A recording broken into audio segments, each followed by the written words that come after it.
Shortly before I left for a 6-month sabbatical, one of you asked me, is it possible to be truly rested with 2 4-year-olds at home? A good question, and I said, I don't know, and I promised to keep you posted. So my answer now, yes and no. I spent my sabbatical days much as a stay-at-home parent does. Getting kids ready for school, driving them to school, volunteering at their school, running errands, going to doctor appointments, walking the dog, meeting the plumber, picking up the kids from school, driving them to speech therapy, preparing meals and packing lunches. You get the idea. Life was full. One person, as I described the rhythm of my sabbatical, said, "You're in a householder time of life." In Buddhism, the householder is someone who tends to the home, in contrast to a wandering ascetic and monastics who pursue freedom from attachment to houses and families. Those of us with kids at home are solidly in this householder time of life. Now, due to my householder status, I did not go on any grand sabbatical adventures overseas or silent meditation retreats.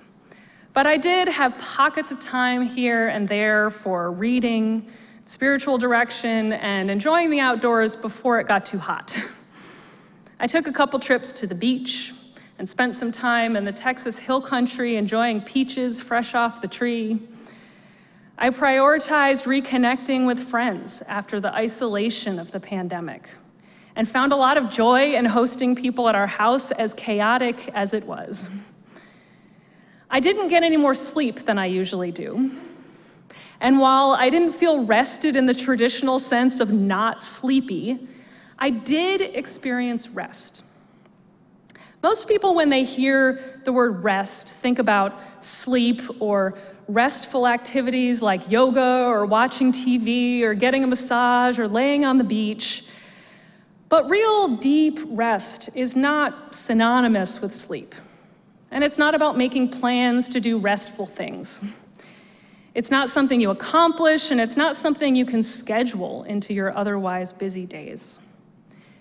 In today's reading, David White encourages us to give up on the already exhausted will as the prime motivator of endeavor, with its endless outward need to reward itself through established goals.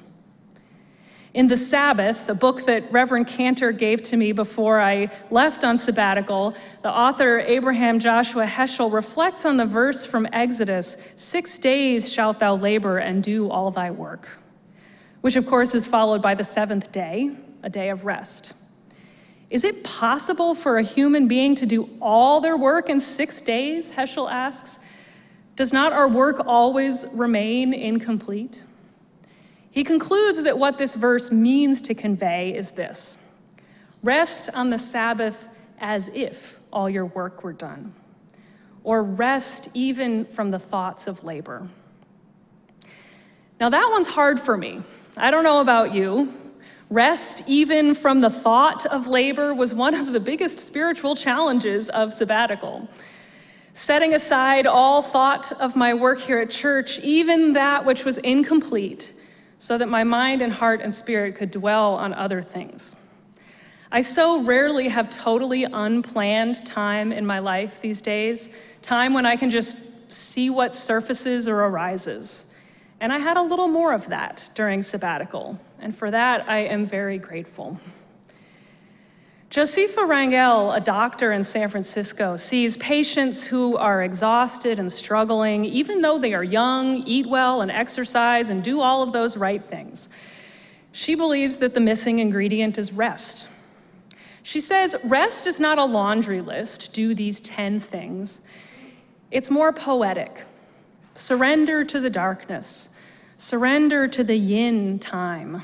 Your whole nervous system starts to unfold, she says.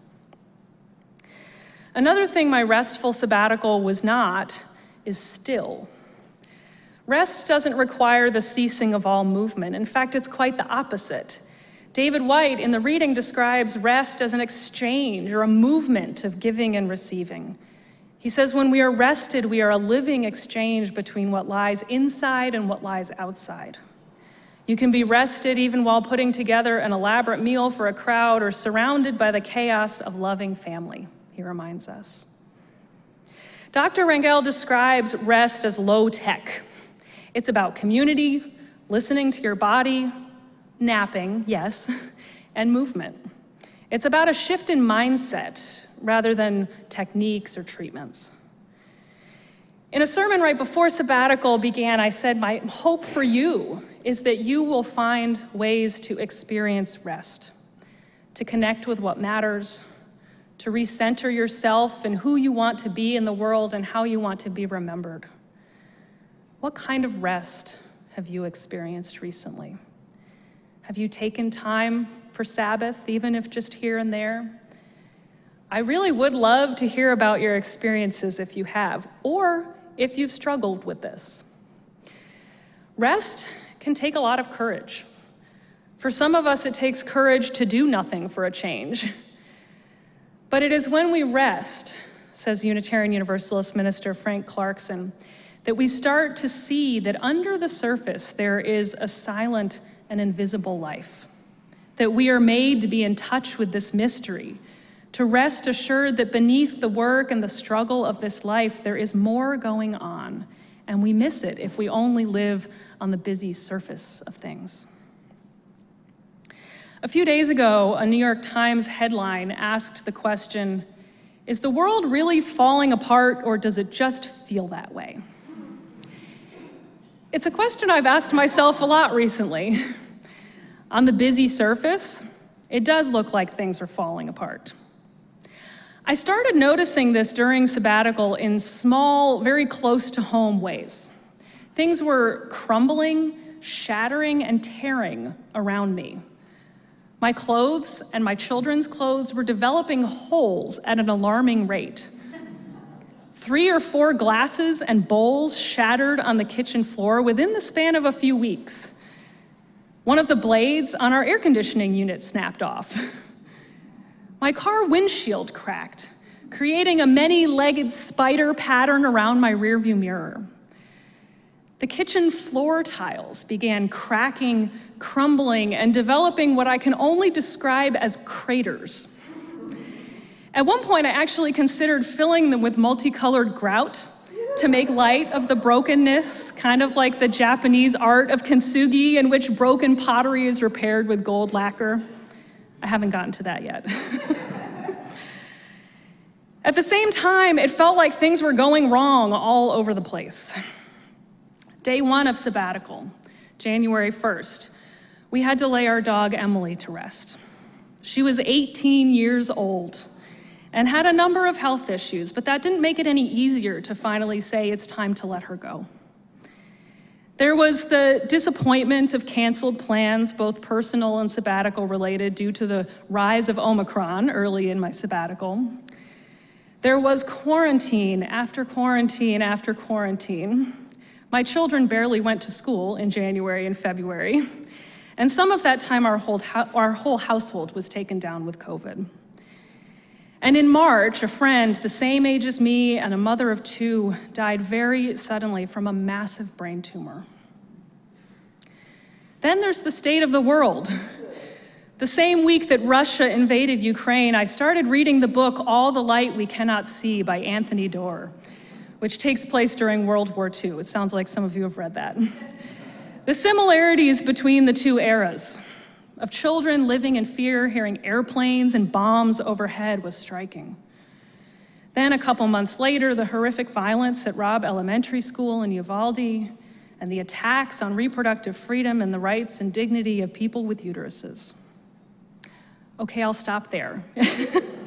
I know that you know that things are messy. In fact, just this morning, one of you pointed out to me as you welcomed me back, gosh, a lot has gone on in the world and around us since you left, and that is very true. All of this was happening during this time when I was supposed to be finding peaceful rest and renewal. But it felt selfish to be resting while the world is falling apart. It was related, I'm sure, to our society's larger shame around rest, with the message that we must keep doing and acting and staying busy because there's so much work to be done and so much wrong that needs to be made right. Rest takes courage. And we need this rest in order to engage with the world as it is. As Reverend Clarkson said, it's only when we rest that we begin to see what's under the surface. That beneath the work and the struggle of this life, there is more going on. Rest is sacred because it allows us to live in the world more fully and wholeheartedly connected with that more going on. When we're rested, we are grounded and in relationship with something deeper beyond the surface of things. What kind of rest do you need right now to stay connected with yourself, with others, with the world, and with all that is beyond you? It might be the kind of rest that helps us deal with personal and societal grief, which so many of us are carrying from the pandemic and all that has happened in recent years. Seeking this kind of rest is what led me to the song that Jean Ann and Deborah and I sang earlier. Loosen, loosen, baby. You don't have to carry the weight of the world in your muscles and bones. Let go, let go, let go. The songwriter Allie Halpert wrote, "Loosen is a prayer for a world with both tremendous loss and possibility. As things fall apart, who will we become? What will reach us in the places we become numb and resigned so that we can feel our hearts and rise up again? This music is for finding you where you are, to remind you that you are part of the thick of it, that you were made for this moment. Another world is on her way, holding you as you grieve in this one. This world has their arms outstretched and is beckoning you forward. She is gravity holding you in place as everything spins. This world is made for you and you are made of it, that fine dust, the stuff of stars. We will make a home for all of us from what has been." What an incredible message this song carries. Maybe you need the kind of rest that helps you navigate the chaos of it all with more patience, more compassion, more grace. My son, MD, has been a spiritual teacher in this regard. Some of you know him. He's a little chaotic. One day a month or so ago, my wife, Erin, found him right before bedtime wreaking havoc in his sister's bedroom. He was throwing clothes and blankets and dolls and stuffed animals and toys all over the place. And Erin said to him, "MD, are you making a mess of Ellery's room?"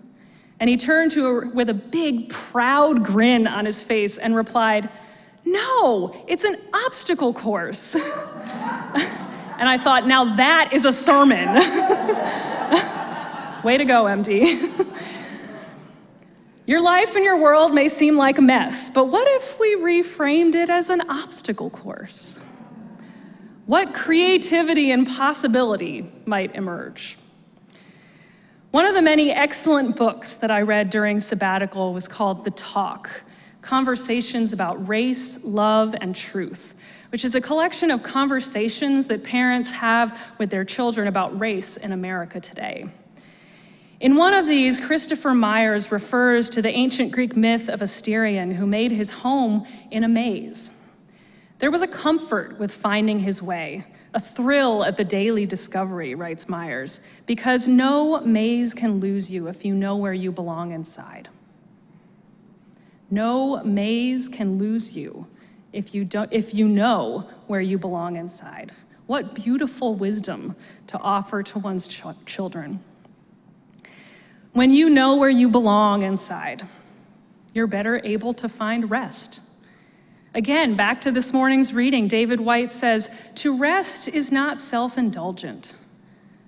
To rest is to prepare to give the best of ourselves, and to perhaps most importantly, arrive at a place where we're able to understand what we have already been given." Rest gives us power because we know who we are, what we've been given, and what we have to offer. This is the flow of giving and receiving, the exchange that White talks about. Sabbatical helped to clarify some of this for me, to see more clearly who I am, what I've been given, and what I have to offer to you, to our faith, and to the world. Each of you, each of us, has been given much and has much to offer. This is where our power comes from. So I invite you to sing to the power of what you have within and to share it with the world. This is what it is to be rested. May you find deep rest when you need it most.